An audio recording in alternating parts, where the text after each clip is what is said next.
하나님 말씀 함께 보겠습니다. 오늘 우리에게 주시는 하나님의 말씀은 신약 성경 요한계시록 2장 1절부터 7절까지 말씀입니다. 요한계시록 2장 1절부터 7절까지 하나님의 말씀입니다. 우리 한 절씩 교독하신 후에 마지막 절은 함께 합독하도록 하겠습니다. 제가 먼저 읽겠습니다. 에베소 교회의 사자에게 편지하라. 오른손에 있는 7별을 붙잡고 7금촛대 사이를 거니시는 이가 이르시되,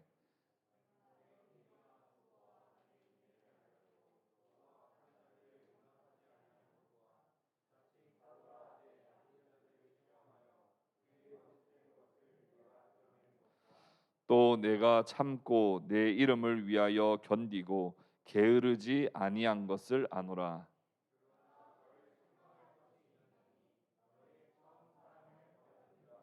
그러므로 어디서 떨어졌는지를 생각하고 회개하여 처음 행위를 가지라. 만일 그리하지 아니하고 회개하지 아니하면 내가 내게 가서 내 촛대를 그 자리에서 옮기리라.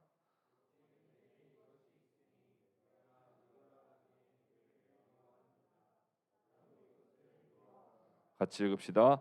귀 있는 자는 성령이 교회들에게 하시는 말씀을 들을지어다. 이기는 그에게는 내가 하나님의 낙원에 있는 생명나무의 열매를 주어 먹게 하리라. 아멘. 오늘부터 우리는 요한계시록 2장 3장에 나오는 요한계시록 소아시아 7교회에 예수님께서 보내신 편지를 함께 살펴보려고 합니다.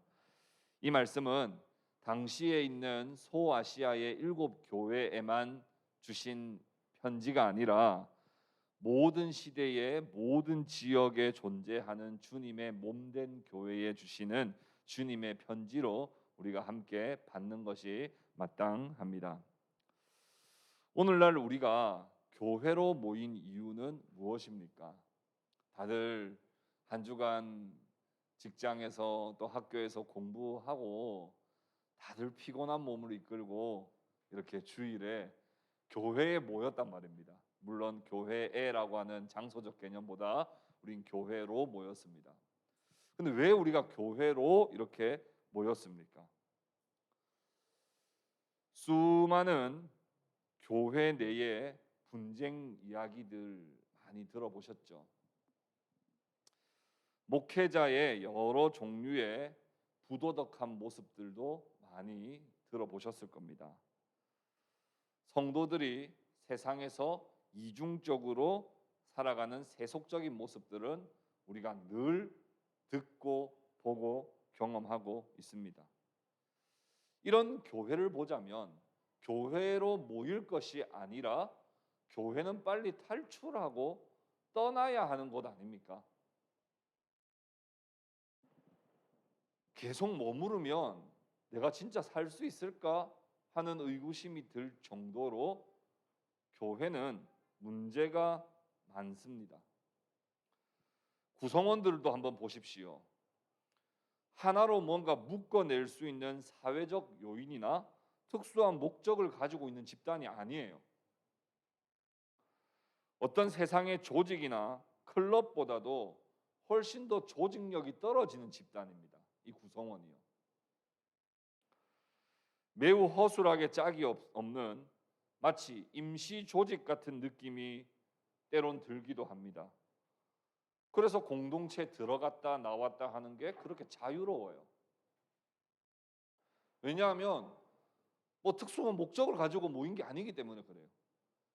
여기에 다 예를 들어서 5억 원씩 다 투자하고 들어왔으면 못 나가요. 못 나가요. 뭔가 돈을 벌어 보겠다는 특수 목적이 있기 때문에. 근데 여기는 뭐 그런 것도 아니에요. 그렇다고 취미가 비슷한 사람들끼리 모인 것도 아니고 성향이 비슷한 사람들끼리 모인 것도 아니고 같은 지역 사람들끼리 모인 것도 아닙니다.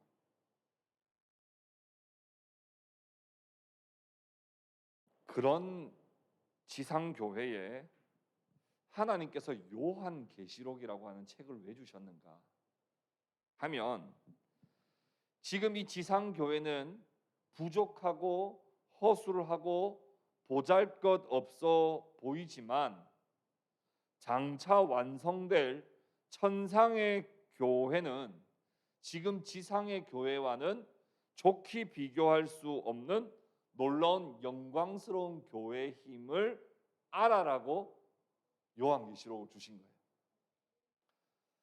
지금 우리의 옆에 있는 사람들과 우리 교회 전체적인 시스템을 보자면 뭔가 사회에 더 좋은 시스템도 많은 것 같아요.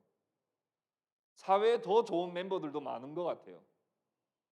그러나 비록 우리 지상교회가 부족하고 연약하지만 장차 완성될 하나님의 나라, 장차 완성될 천상의 교회는 완벽하고 영광스러우니 지금 믿음으로 끝까지 싸우고 견디면 마침내 내가 이렇게 완성시켜 줄 것이다 라고 하는 것을 보여주는 것이 바로 요한계시록입니다.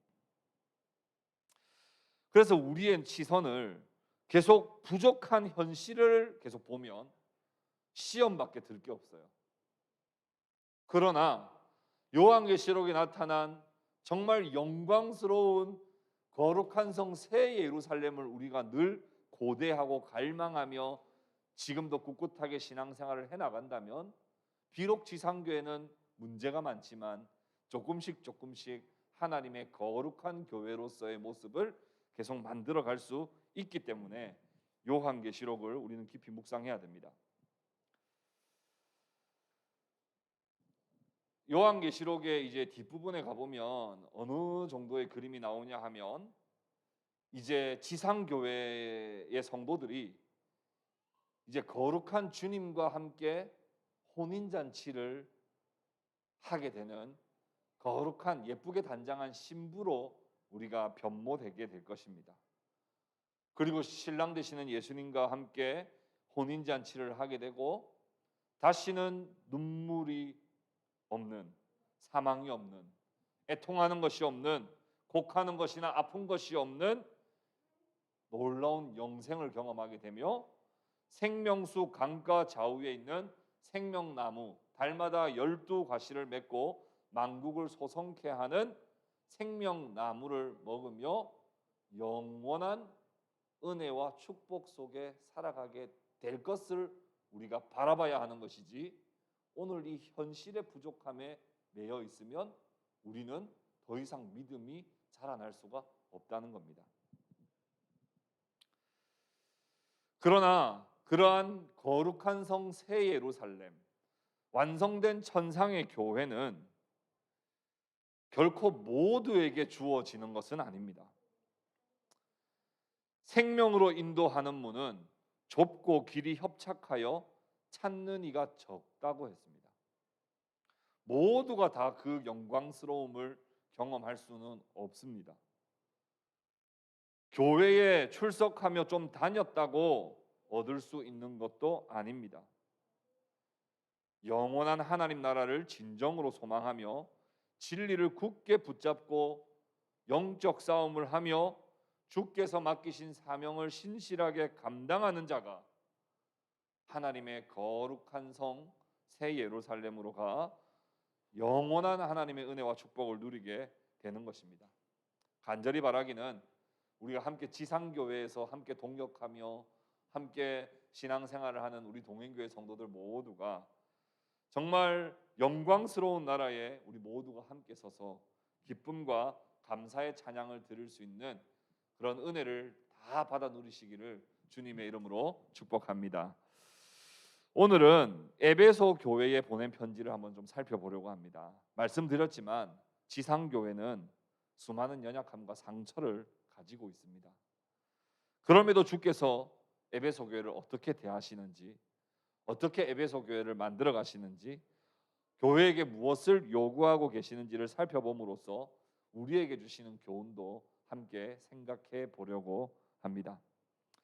첫 번째 우리가 기억해야 될 것은 교회는 주님께서 꼭 붙잡고 계신다는 거예요. 이 세상에 문제 없는 교회는 없습니다.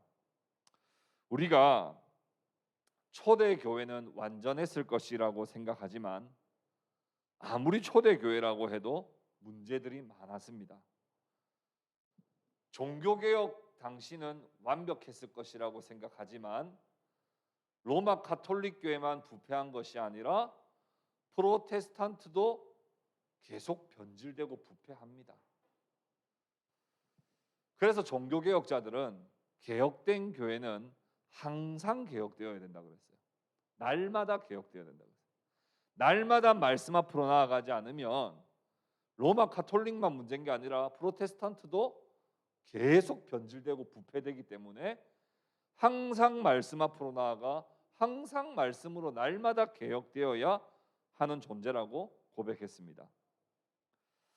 당시 에베소 교회는 어떤 교회였습니까? 에베소 교회는 완전했을까요? 에베소 교회도 완전하지 못했습니다. 에베소 교회는 어떤 이력을 가지고 있습니까? 에베소 교회는 바울이 가서 복음을 전해서 세운 교회예요.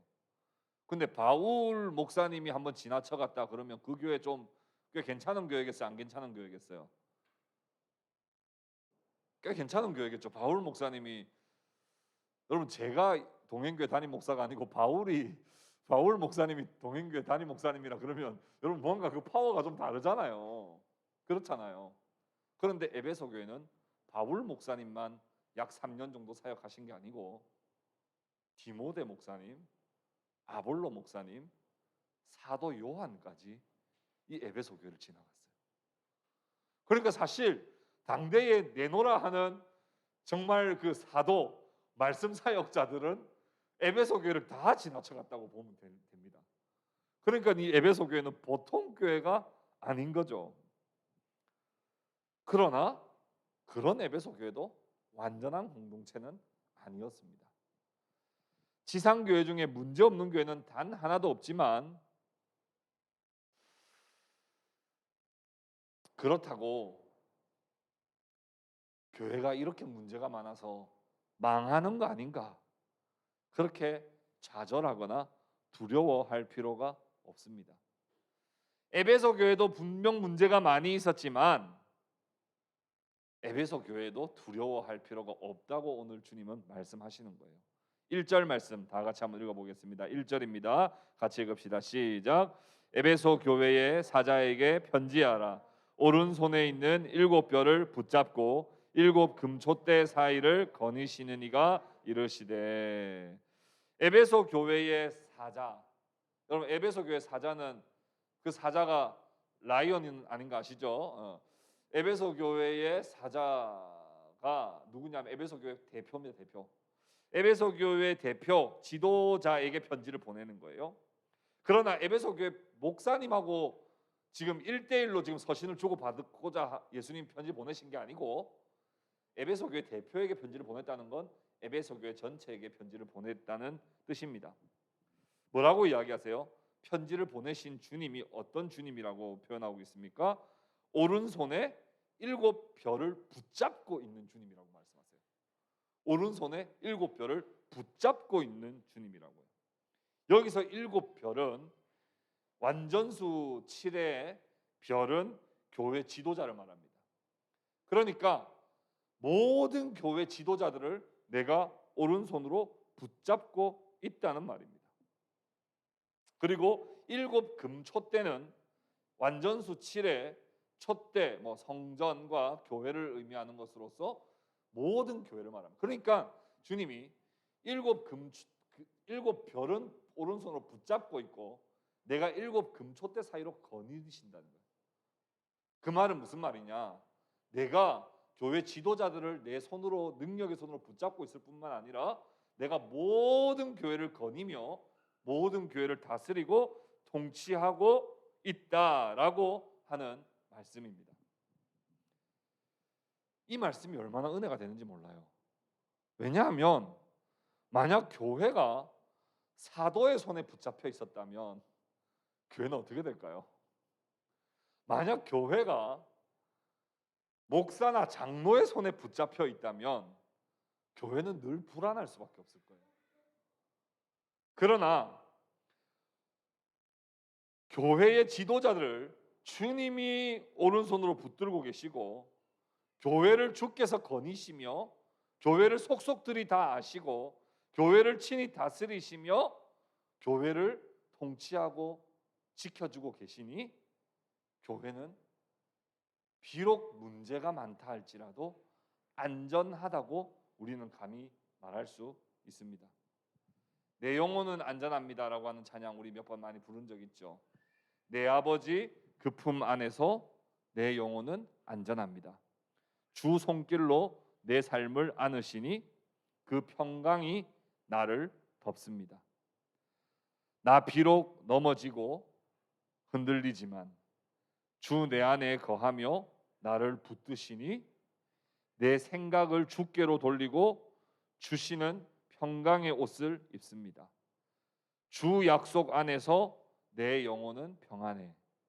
내 뜻보다 크신 주님의 계획 나 신뢰해. 두려움 다 내려놓고 주님만 의지해. 주 안에서 내 영혼은 안전합니다. 부를까 말까 고민하다가 부르는 것보다는 낭독을 해드리는 게 좋을 것 같아서 괜찮았죠? 그리고 부르면 또 우리 반주자가 나가야 되나 말아야 되나 고민하실까봐 그냥 깔끔하게 낭독을 했어요. 여러분, 교회는 문제가 많아요. 왜냐하면 죄인들이 모였기 때문에 그렇습니다. 그러나 교회를 걱정하지 마세요.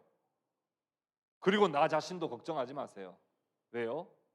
주님이 7별을 오른손으로 붙드실 뿐만 아니라 7금촛대 사이를 거니시는 분이심을 우리가 믿을 때 우리의 영혼이 안전하다고 우리는 고백할 수 있는 것입니다. 우리 교회 상황을 담임 목사가 제일 잘 알까요? 아니면 개척할 때부터 헌신하신 분들이 제일 잘 알까요? 아니면 7금촛대 사이를 거니시는 주님이 제일 잘 아실까요? 당연한 말이죠. 당연한 말이죠. 그러니까 교회가 비록 어려움이 있고 비록 좀 더딘 것 같아 보인다 할지라도 주님이 교회의 머리가 되시고 주님이 우리 교회를 빚어가실 것을 또 나 자신을 또 빚어가실 것을 우리가 신뢰할 때 우리의 영혼은 안전하고 우리는 마침내 거룩한 성 새 예루살렘에 도달하게 될 것이라고 하는 것을 굳게 신뢰하시는 저와 여러분 될 수 있기를 주님의 이름으로 축복합니다. 두 번째는 주님께서 잘한 건 잘했다고 인정해 주십니다. 평소에 꾸준하게 잘하는 한 사람이 있었는데 그 사람이 갑자기 한번 큰 사고를 치거나 슬럼프에 빠지면 사람들은 그 사람을 쉽게 낙인 찍어버립니다. 평소엔 잘했는데 그 잘한 건 다 어디 갔는지 모르고 뭐 하나 좀 실수한 것 때문에 그 사람은 뭐 문제 알아든지 저럴 줄 알았다든지 이런 식으로 그 사람을 낙인 찍어버립니다. 그리고 한번 낙인 찍힌 사람은 계속 감정이 안 좋은 상태이기 때문에 그 사람이 이젠 잘할 수도 있잖아요. 감정이 안 좋은 사람이 잘할 수도 있는데도 그게 잘하는 것처럼 안 보여요. 그게 막 뭔가 다른 속셈이 있는 것처럼 보이기도 하고 뭔가 계속 그렇게 비뚤어지게 보일 수밖에 없습니다. 인간들은 다 그렇게 다른 사람들을 평가하는 경향이 있어요. 그런데 주님은 잘한 건 잘했다고 인정해 주시는 분이십니다. 우리가 이 에베소 교회, 이 소아시아 7교회를 계속 묵상하다 보면 이렇게 생각할 수 있어요. 대부분 칭찬 다음엔 또 뭐가 따라옵니까? 책망이 따라오니까 책망하려고 책망을 조금 더 스무스하게 하려고 이렇게 적절한 수사법을 사용한 거 아닌가? 잘한 거 먼저 말해주고 난 다음에 팍 치려고 하나님이 그런 수사법을 사용하신 게 아닌가 이렇게 생각할 수 있지만 그거 아닙니다. 주님은 진짜 잘한 건 잘했다고 인정해 주시는 분이세요. 우리는 하나님을 좀 두려운 존재로 생각하다 보니까 마치 그 경찰관들, 여러분 경찰관들 보면 좀 뭔가 걸음걸이 좀 달라집니까? 그렇진 않아요? 해수자매 어때요? 왜 물어보냐면 너무 잘 쳐다보고 있어서. 왠지 경찰관이 오면 그 뭔가 좀 더 이게 잘해야 될 것 같아요. 제가 군사 경찰이었잖아요. 그래서 순찰을 딱 나가면 분명 군인들이 많았는데 쇠 다리에 쇠링을 차고 착착착착 하면서 딱 순찰을 나가면 갑자기 그 많던 군인들이 다 없어졌어요. 다 어디 가서 다 건물 안으로 다 들어갔어. 잘못한 게 없어도 뭔가 왠지 잘못했을 것만 같은, 그리고 먼지 와가지고 꼬투리 잡아서 너 이거 왜 이래 하고 할 것만 같은 느낌이 있죠. 근데 여러분, 하나님께도 왠지 그런 감정이 여러분 있지 않습니까? 하나님 마치 경찰처럼 뭔가 매의 눈으로 우리를 보고 계실 것만 같지 않습니까?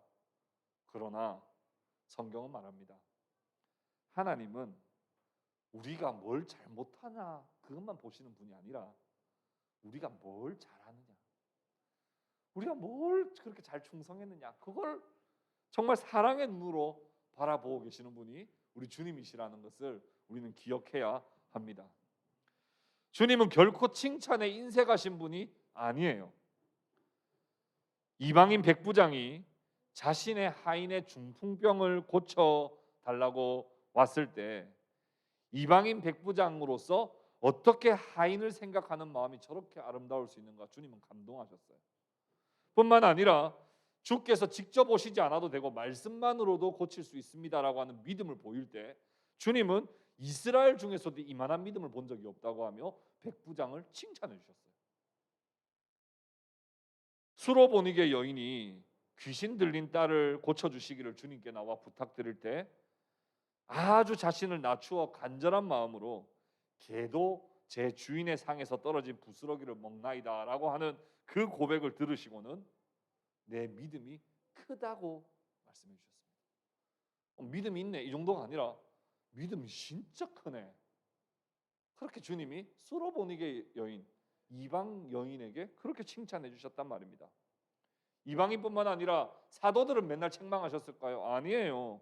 베드로가 물론 나중에는 주님 당신을 팔 것이라고 하는 것을 알고 있었지만 너는 나를 누구라 하느냐라고 질문하시고는 주는 그리스도시요 살아계신 하나님의 아들이십니다라고 하는 고백을 했을 때는 바요나 시몬아 내가 복이 있다고 그렇게 칭찬해 주셨습니다. 히브리서 11장 믿음장 아시죠? 보십시오. 주님은 믿음의 선진들이 법을 어기나 안 어기나 이거 감시하시는 분이 아니라 어떻게 믿음으로 잘 싸우고 있느냐를 사랑의 눈으로 바라보시고 믿음으로 반응한 것에 대해서는 분명히 칭찬해 주시고 인정해 주시는 그런 하나님이십니다. 에베소 교회가 문제가 많았지만 장점이 없었습니까? 아니요. 에베소 교회는 엄청난 장점을 가지고 있는 그런 교회였어요. 우리 2절 3절 말씀 같이 한번 읽어보도록 하겠습니다. 2절 3절 같이 읽읍시다. 시작. 내가 내 행위와 수고와 내 인내를 알고 또 악한 자들을 용납하지 아니한 것과 자칭 사도라 하되 아닌 자들을 시험하여 그의 거짓된 것을 내가 드러낸 것과 또 내가 참고 내 이름을 위하여 견디고 게으르지 아니한 것을 아노라. 여기서 안다, 내가 알고 안다. 여러분 알아주시는 거 진짜 그거보다 더 큰 칭찬이 없죠. 내가 몰래 청소했는데 너 청소한 거 내가 안다. 그러면 그거보다 더 기쁜 건 없어요.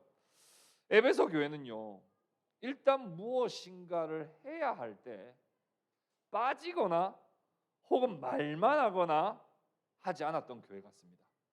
이 에베소 교회는 뭔가 되게 열심히 있었던 교회예요. 왜냐하면 예수님이 하신 칭찬을 보면 이런 칭찬 받기 진짜 쉽지 않거든요. 아무나 받을 수 있는 칭찬 아닙니다. 한두 건 뭐 잘해가지고 받을 수 있는 칭찬이 아니에요. 뭐라고 말씀하셨습니까? 내 행위와 수고와 인내를 안다 그랬어요.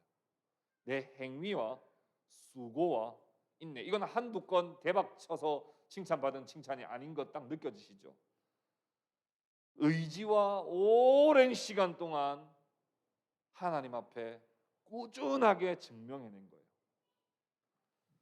너희 공동체가 한두 명이 이렇게 한 게 아니라 에베소 교회 전체가 함께 꾸준히 열심을 가지고 능동적으로 수고하고 내적으로는 인내하면서 섬긴 거 내가 잘 알고 있다고 주님은 인정해 주십니다. 무엇보다 에베소 교회가 진짜 잘한 것은 뭐냐면 교회가 진리를 수호하고 거짓 가르침이나 세속적인 세계관이 교회 내로 침투해 들어오려고 할 때마다 성경의 가르침을 계속 상기해서 분별해낸 것을 칭찬해 주십니다. 바울, 디모데, 아볼로, 요한 이런 목사님들의 지도를 받아서 늘 성경 읽는 훈련, 늘 성경을 배우는 훈련, 잘못된 거짓된 세계관들을 분별하는 훈련들을 너무나 잘 받았다는 것을 우리는 알 수 있습니다. 그렇기 때문에 이단이나 잘못된 사상이 들어올 때마다 교회 내에 발붙일 자리를 제공해 주지 않았어요. 그런 거짓된 세속적인 세계관, 세속적인 어떤 관점, 이단의 가르침 절대로 발붙일 수가 없었습니다. 당연한 거 아닌가 싶지만 진짜 어려운 일을 해낸 겁니다. 실제로 교회에 이단이 들어오면요, 교회가 쑥대밭이 됩니다. 대부분의 교회가 그래요. 그거 진짜 완벽하게 잘 막아냈다고 하는 교회 진짜 없어요. 잘못된 사상을 기존 교인이 들고 들어왔다. 그거 분별해내고 정리하는 거 쉬운 일 아닙니다. 왜냐하면 그 이단들이나 잘못된 사상들이요, 근거를 어디에서 근거를 두고 가져오는 거예요? 코란, 불경, 모경 아니에요. 성경 이야기 가지고 들어와요. 성경을 근거 구절로 들고 들어와 가지고 이야기를 하니까 이게 성도들이 다 혼란스러워질 수밖에 없는 거예요. 두 번째는 그동안에 맺었던 관계도 있죠. 그러니까 이게 뭔가 냉정하게 직언하는 게 쉽지 않거든요. 그러니까 직언했다가는 괜히 있는 사람 없는 사람 다 상처받고 이러니까 이게 교회가 이단이나 거짓된 가르침이 딱 침투해 들어오면 이거 막아내는 게 쉽지 않습니다. 쉽지 않습니다. 훈련이 진짜 잘 돼 있어야 돼요. 뭐 백신 적용이 적절한 적용인지 모르겠지만 최소 백신 3차 맞아도 안 되죠. 맞아도 코로나 바이러스 들어오도 이거 잘 못 막아내는데 아무것도 안 맞은 사람은 어떻게 되겠어요? 뭐 그러니까 이게 참 쉬운 일이 아닙니다. 미꾸라지 한 마리로 인해서 물이 혼탁해지는 건 시간 문제예요. 그러나 에베소 교회는 정말 그 일에 진지했어요. 교회가 하나님의 말씀과 복음에서부터 멀어지는 건 용납할 수가 없었던 거예요. 그래서 절대로 그 일에 뒤로 빠지거나 몸을 사리지 않았습니다. 모두가 함께 참여하여 진리를 알고 복음을 배우며 거짓을 분별하는 일은 교회가 해야 할 가장 중요한 일이라고 여기며 이 에베소 교회가 거기에 힘썼습니다. 에베소 교회의 좋은 건 우리도 배워야 되겠죠. 주님의 말씀을 읽고 배우는 일에 우리가 결코 게으르면 안 됩니다. 우리가 하나님을 알아가야 하는 측면도 있지만 거짓 가르침이나 이단들이 들어왔을 때 그것을 분별해내지 못하면 우는 사자와 같이 우리를 집어삼킬 수 있다는 그 말씀이 그대로 실현되기 때문에 그렇습니다. 공동체가 함께 성경을 읽고 함께 부지런히 훈련할 때 빠지지 않고 부지런히 수고하고 인내함으로 하나님의 말씀을 사모하여 비록 지상교회가 연약하지만 천상에 점점 더 가까워지는 거룩한 교회로 계속해서 성장해 나가는 사랑하는 우리 동행교회 지체들 다 될 수 있기를 바랍니다. 마지막으로 주님은 제일 중요한 것을 놓치지 않도록 강조하십니다. 우리가 어딘가에 자칫 집중하다 보면 정작 제일 중요한 걸 놓치게 되는 경우가 종종 있습니다. 가령 부모가 자식 잘 키워보려고 열심히 나가서 맞벌이로 돈 버는데 자녀가 신앙과 인성을 제대로 배우지 못했다면 이건 자식을 위한 길인가 우리가 생각해보지 않을 수가 없습니다. 제일 중요한 것을 놓치게 되는 거죠. 400m 달리기 계주에서 4명의 주자가 열심히 달려서 2등보다 몇 초나 빨리 여유 있게 1등 결승점에 들어왔는데 뭘 놓치면 큰일 납니까? 바통을 안 들고 들어왔다. 다시 뒤로 뛰어 들어가야 됩니다. 열심히 하는 건 진짜 중요한데, 열심히 하는 건 진짜 중요한데 제일 중요한 걸 놓치고 가면 결코 승리할 수 없습니다. 그리스도를 믿는 신자와 또 신자들이 부름받아 모인 교회가 다른 거 아무리 열심히 해도 정작 사랑이 없다면 이것은 아무것도 아니라는 거예요. 고린도전서 13장 1절에서 3절에 이렇게 말씀합니다. 내가 사람의 방언과 천사의 말을 할지라도 사랑이 없으면 소리나는 구리와 울리는 꽹과리가 되고, 내가 예언하는 능력이 있어 모든 비밀과 모든 지식을 알고 또 산을 옮길 만한 믿음이 있을지라도 사랑이 없으면 내가 아무것도 아니요. 내가 내게 있는 모든 것으로 구제하고 또 내 몸을 불사르게 내줄지라도 사랑이 없으면 내가 아무 유익이 없느니라. 그러니까 하나님이 주신 달란트로 어떤 믿음의 행위를 한다 할지라도, 하나님이 주신 능력으로 탁월하게 무엇인가를 해낸다 할지라도 사랑이 없으면 nothing이라는 거예요. 사랑이 없으면 아무것도 아니라는 거예요. 우리 5절 말씀 다 같이 4절 5절 말씀 같이 한번 읽어보겠습니다. 4절 5절 같이 읽읍시다. 그러나 너를 책망할 것이 있나니 너의 처음 사랑을 버렸느니라. 그러므로 어디서 떨어졌는지를 생각하고 회개하여 처음 행위를 가지라. 만일 그리하지 아니하고 회개하지 아니하면 내가 내게 가서 내 촛대를 그 자리에서 옮기리라. 주님은 사랑을 잃어버렸다고 말씀하시지만 무엇보다 사랑 중에도 어떤 사랑을 말씀하세요? 처음 사랑을 말씀하십니다. 물론 이 처음 사랑은 하나님께 대한 사랑뿐만 아니라 형제 자매 이웃과의 사랑을 동시에 포함하고 있습니다. 근데 우리가 분명하게 알 수 있는 것은 있어요. 에베소 교회는 무엇이 최소한 있었던 교회다? 처음 사랑이 있었던 교회는 분명합니다. 왜냐하면 주님이 네가 처음 사랑을 버렸다고 말씀하시는 거 보면 처음 사랑이 분명히 있었던 교회입니다. 우상 숭배가 가득한 그 에베소 지역에 살던 사람이 그리스도의 복음을 듣고 주님이 날 위하여 죽으시고 부활하셨다는 그 사실이 깨달아졌을 때의 그 감격, 그리고 함께 모여 예배드리고 함께 하나님을 찬양할 때 정말 하나님이 날 사랑하신다는 그 기쁨이 얼마나 충만했는지, 그 감격, 이웃과는 이것저것 계산하지 않고 돌려받을 생각 없이 줄 때의 그 기쁨, 형제가 좀 부족해도 충분히 그럴 수 있다며 이해하고 용서했던 때가 분명히 있었을 거예요.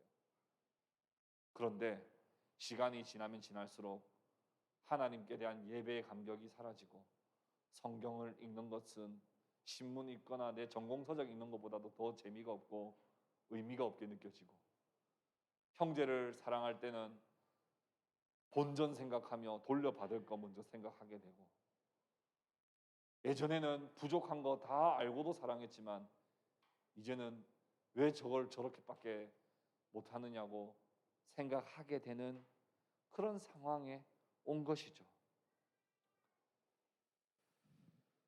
오늘 7월 첫째 주 주일입니다. 동행교회가 모임을 시작한 지 딱 2년이 되는 주일입니다. 물론 우리 위례로 온 것은 이제 한 1년 반 정도밖에 안 됐지만 동행교회가 처음으로 모임을 시작한 지는 딱 2년이 되는 주일입니다. 2년간 저는 처음 사랑을 잘 유지하고 있는가 하나님 앞에 질문을 받을 수밖에 없었습니다. 처음 마음을 버린 게 아니냐는 그런 질문에 그동안 내가 수고했던 것들이 다 싸그리 무시당하는 것 같아 부정했지만 말씀을 깊이 묵상하는 가운데 잘한 건 잘한 거대로 하나님이 인정해 주시지만 잊어버리고 변질된 것도 분명히 있음을 인정하고 처음 마음을 회복하라는 말씀으로 받았습니다. 사람이 처음 마음을 계속 가지기란 거의 불가능에 가깝습니다. 처음 연애할 때 그 마음 가지고 결혼 생활하면 싸울 일이 있겠습니까? 싸울 일 없어요. 이혼은 왜 합니까? 처음 콩깍지 씌웠을 때 그 마음으로 결혼 생활도 하면 싸울 일 전혀 없습니다. 뱃속에 임신했을 때 그 아이를 위해서 기도하고 출산했을 때 한 생명이 나왔다고 기뻐하던 그 기쁨으로 자녀를 양육하면 자녀하고 갈등이 생길 일이 없습니다. 그런데 사람은 한결 같을 수가 없어요. 사람은 다 변질되는 존재인 것을 인정해야 합니다. 처음 마음을 늘 계속 유지하는 사람은 이 세상에 단 한 사람도 없습니다. 그렇다면 주님이 너의 처음 마음을 회복하라는 말씀은 미션 임파서블일까? 불가능한 일을 지금 처음 마음을 어떻게 회복해? 내가 어떻게 그 연애 처음 시작할 때 그 콩깍지를 어떻게 다시 찾아가지고 다시 씌우고 어떻게 내가 그 아무것도 몰라서 하나님을 처음 알았을 때 그 감격을 어떻게 내가 회복해? 하나님 너무 무리한 요구를 하시는 거 아닙니까? 할 수 있지만 인간은 한결 같을 수는 없지만 인간은 기억하는 존재라는 것을 우리는 명심해야 됩니다. 우리는 그 감격이 무엇인지를 기억합니다. 다만 아직 내 마음이 그때로 돌아갈 정도로까지 불이 붙지 못하는 것이 문제지 그때를 우리는 모르지 않습니다. 그리고 인간은 얼마든지 회복할 수 있는 존재입니다. 그렇기 때문에 우리는 어디서 떨어졌는지를 생각하고 회개하여 처음 행위를 가지기를 주님의 말씀대로 우리는 힘써야 합니다. 내가 어디서 떨어졌는지를 생각해야 됩니다. 여러분 어디서부터 떨어졌는지를 한번 생각해 보십시오. 생각해내야 돼요. 인간은 생각할 수 있는 존재거든요. 인간은 생각하고 기억해낼 수 있는 존재예요. 내가 언제부터 떨어졌지? 시점을 생각해도 좋아요. 어떤 상황 때문에 내가 떨어졌지? 상황을 생각해내도 좋습니다. 생각해내야 돼요. 근데 그때 분명히 십자가를 떨어뜨렸을 겁니다. 사랑은 우리에게서부터 발동되는 사랑이 아니고 십자가에서부터 오는 사랑이거든요. 어디서부터 떨어졌는지를 생각해 봤을 때 그때 넘어질 때 십자가를 그만 떨어뜨려 버렸을 거예요. 그러고 나면 그 다음부터는 사랑이 안 되거든요. 왜냐하면 우리는 절대로 우리 스스로 사랑할 수 없는 존재이기 때문에 그렇습니다. 날 위해 죽으신 주님의 십자가를 내가 떨어뜨렸기 때문에 주님의 십자가에 대한 감격, 주님 앞에서도 우리가 진실되게 사랑합니다라고 고백하기가 어색한 거예요. 이웃을 위해서 내가 지겠다고 했던 나의 십자가를 떨어뜨렸기 때문에 이제 이웃은 계속 계산기를 두들기게 되고 내가 이만큼 줬으니까 너도 이만큼은 줘야지 라고 생각하게 되고 저거 몇 번 가르쳐 줬는데 왜 계속 똑같아? 라고 하며 그 사람을 정죄하게 되고 미워하게 되고 분노하게 되는 거예요.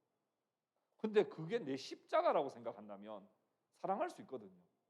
내 이웃의 연약함, 내 형제의 연약함이 내게 주신 십자가라고 여겨지면 그때는 진짜 다시 사랑할 수 있단 말입니다. 그래서 우리가 십자가를 어디서 떨어뜨렸는지 기억하고 다시 돌아가서 흘려버린 십자가를 다시 주워서 우리는 그 십자가와 함께 나아가야 하는 것입니다. 우리가 그 십자가를 다시 짊어지고 그 십자가를 바라볼 때 우리는 처음 사랑을 회복하게 되는 줄 믿습니다. 말씀을 정리하겠습니다. 에베소 교회 잘한 점은 배웁시다. 주님도 인정해 주시니까요. 한 손에 성경을 듭시다. 그리고 조금 부족한 점은 우리도 그렇지 않은지 돌아보고 우리도 다시 제일 중요한 걸 다시 손에 쥡시다. 한 손엔 사랑입니다. 성경과 사랑을 각각 한 손에 들고 우리가 영광스러운 천상의 교회를 향하여 계속 순례자의 길을 걸어 갑시다. 지상교회 성도들은 여전히 연약하고 교회는 문제가 많지만 주께서 완성하실 영광스러운 교회와 영원한 하나님 나라를 우리는 계속 바라본다면, 그리고 오늘 주신 말씀을 깊이 묵상하고 순종한다면 우리는 분명 주께서 약속하신 대로 거룩한 성 새 예루살렘에서 하나님께서 예비하신 생명나무를 먹으며 과실을 먹으며 함께 영원한 축복과 은혜를 누리게 될 것입니다. 오늘 말씀을 깊이 기억하시고 묵상하시고 주의 말씀에 순종하시는 저와 여러분 될 수 있기를 주님의 이름으로 축복합니다.